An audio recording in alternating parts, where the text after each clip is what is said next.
welcome to my channel and to the first video that I think I'm going to be doing for my book club, bookshelf. I'm not really too sure what I'm going to name it yet, but it's basically if you like books, this channel is going to be everything books. So if you don't know me already, I am a self-published author, so I've written one book and I'm currently in the process of writing my second, but alongside writing I absolutely love reading. It's the reason why I got into writing. So today I'm going to show you kind of 5 books that will get you out of a reading slump.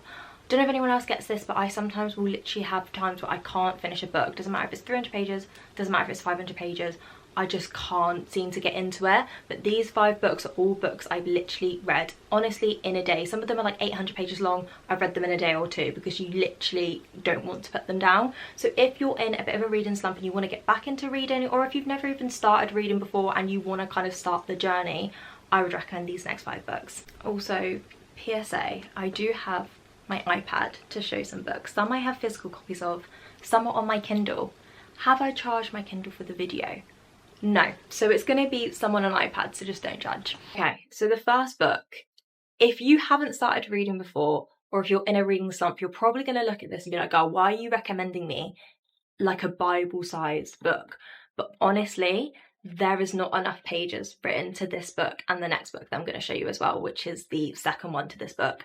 If you like kind of like school, college, well, it's school, if you like YA, so young adult, new adult as well, just cute romance but with a lot of drama alongside it, you will love this book. Honestly, Chloe is such a good author. I've read basically all of her books and she just does such a good way of keeping you hooked. Like normally I would never read 5 or 6, I've got the series there, so I'm looking at it. Normally I would never read, I don't know, 5 or 6, I can't remember how many she's got in her series, but I would never read that many that are this size. But I've honestly read every single one and they never disappoint. So if you are in a reading slump, yes, this might appear quite daunting, but trust me, you will pick it up and you will read and read and read, and this will be your book to last you for the week, because you probably will get through this in a week or in 2 days if you're like me and you literally spend about 7 hours a day reading it.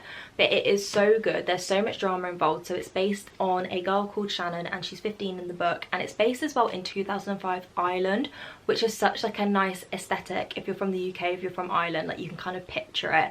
And then as well, it's also based on a boy called Johnny, so he's 17, and it is kind of a sports romance to a sense because it follows the rugby team. So Binding 13 is kind of, if I don't want to give it away, but it's got reference to Johnny who plays rugby. So if you like YA and you kind of like a cute romance that doesn't have a lot of kind of like sex scenes in it, I think it's got like 2 or 3, maybe more, but honestly nothing kind of crazy. They're mainly kind of closed door. This is for you. And then the next book, which is second to Binding 13, is Keeping 13. I love this book. I really love the first book because it's kind of like the start of the meeting. I don't want to give spoilers, I hate spoilers, but it's kind of like the start of the meeting. This one is a lot more, if you've read the books you'll understand, it's a lot more positive.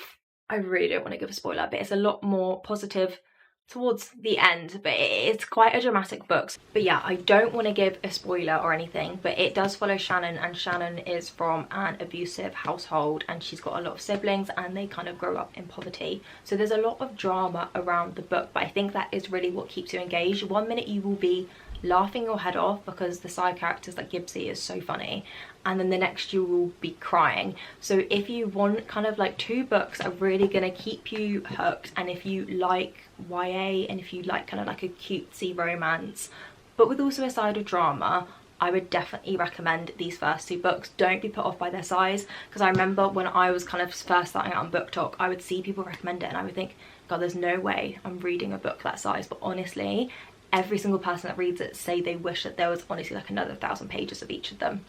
Okay, so for the next one we are on the iPad, so we're just going to ignore that. But the next one is the Sweetest Oblivion. If it doesn't focus, I will also put a little pop-up here somewhere. If you like, this is completely different to the Binding 13 and Keeping 13 by Chloe Walsh. If you like a mafia romance, this is like 1000%. It's called the Maid series, but I would start with, if you're in a slump, I would definitely start with this one, which is book 1, and this is called The Sweetest Oblivion. It's by Danielle, I believe that's how you pronounce it. and she writes so well.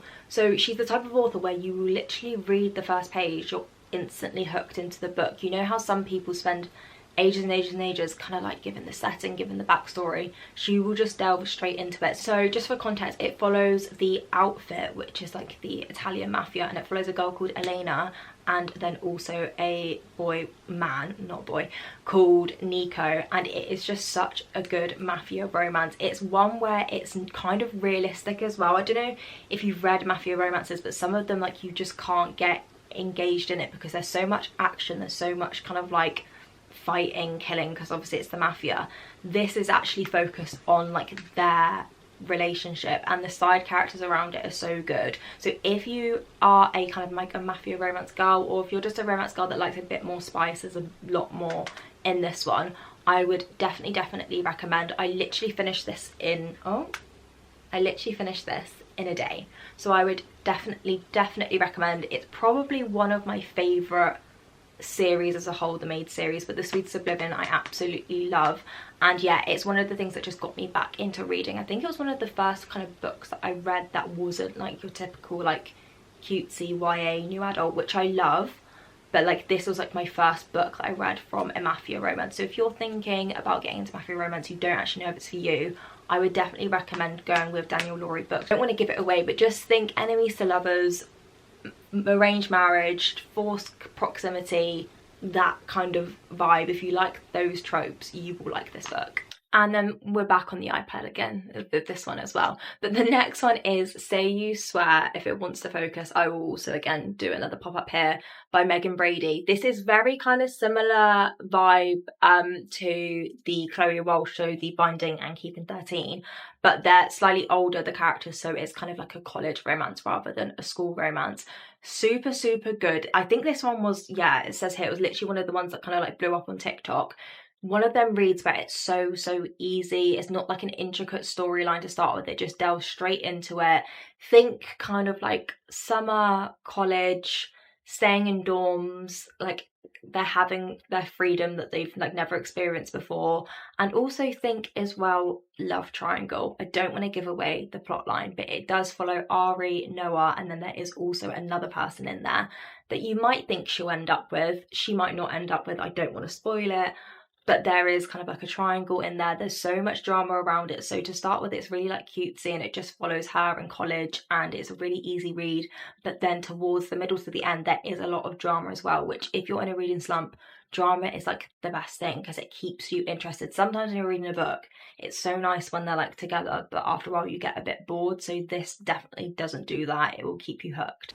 But yeah, this is a new adult college romance. If you are a fan of those kind of books, if you're kind of like a fan as well of like Colleen Hoover books as well, you will probably really like this. It's just such an easy read, and if you're in a reading slump, it's like the best thing to get into. Okay, and then the last book that I would recommend if you're in a reading slump, I could probably give another like 5 or 10, but we would be here all day, but I would say any of the Chestnut Springs from Elsie Silver. If you were in a reading slump, any one of them will get you out of that slump, but this one is probably my favorite. I feel like it's a lot of people's favorites. If it wants to focus, it probably won't focus, so I'll put it up here, but it is Heartless. It is the second book in the series, but all of them can be read as standalone, so I do recommend reading them as a series just because obviously you get kind of like all the side characters as well. But if you did want to start with one that you know is going to instantly get you hooked, I would say go for the second, which is Heartless. So this is cowboy romance. Not YA, not new adult, it's adult, and it follows Willa, who is probably the most, like, I don't even know what the word is, just the most extravagant, funny, light-hearted, like most entertaining fictional character that I probably ever read, like as a female lead. And then it also follows Cade as well, so lives on a ranch, cowboy kind of vibe, also single dad, so think kind of grumpy sunshine. So Willa is definitely the sunshine, Cade is definitely the grumpy, and it's just such a good romance. Like the setting and everything, Elsie, the author of this, she describes the setting so beautifully. So if you want like a book that's kind of like escapism, think, I don't know, like a nice ranch out in America somewhere, you just want like a light-hearted read, definitely recommend the Chestnut Springs. Elsie Silver has so many books that I would recommend in other videos, but if you want to get out of a reading slump, and what I would say is her best ones is Heartless out of the Chestnut Springs series. And then for more context as well, so in this one, Willa, so the character that I absolutely love, she's the nanny. So you can just like kind of see where it's going. I don't want to give spoilers like I said, but you can kind of see where it will be going. It's such a good series. Again, it's one of those ones where it gets straight into it, doesn't kind of delve on like the backstory to start with, it just gets you straight into it. And I don't think it's actually too long of a book either. I mean, I've got it on my iPad Kindle, so I can't see. Oh no, I can. So it's 465 pages on Kindle, so that's probably about the same in paperback, but you could read this in a day. I would probably say out of all the ones, if you're not kind of like a new adult YA fan, you're just like a general romance fan, so like adult romance, I would definitely say to go with the Chestnut Springs series, but Heartless specifically is probably my favourite.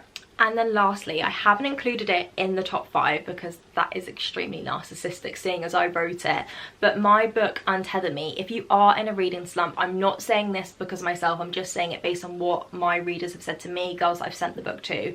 They've said this is a really good book to get out of a reading slump because it is a shorter book. So if you compare it to a lot shorter of a book, and I think I should know seeing as I wrote it, but it's 257 pages, so if you just want like a short quick story to get through, this is something I would definitely recommend. So this is again sports romance, YA / kind of new adult. It follows a girl called Nessa and a boy called Nico, and Nico is her best friend's older brother, so there's a 2-year age gap between them, and it follows them in college. So they go to kind of like a music, arts, sports college together, and it follows their journey. So Nessa is from kind of a lonely household. She lost her father when she was younger, and also her stepdad, I don't want to spoil the story, but her stepdad isn't a very nice person, and her mum has never really recovered since losing her dad. So it's kind of like a heartfelt book. There is a lot of kind of grief, trauma in it, but alongside it, it is a really cutesy romance. And if you are a fan of kind of like a found family romance book, so where it's not just romance but the side characters as well all kind of play a part,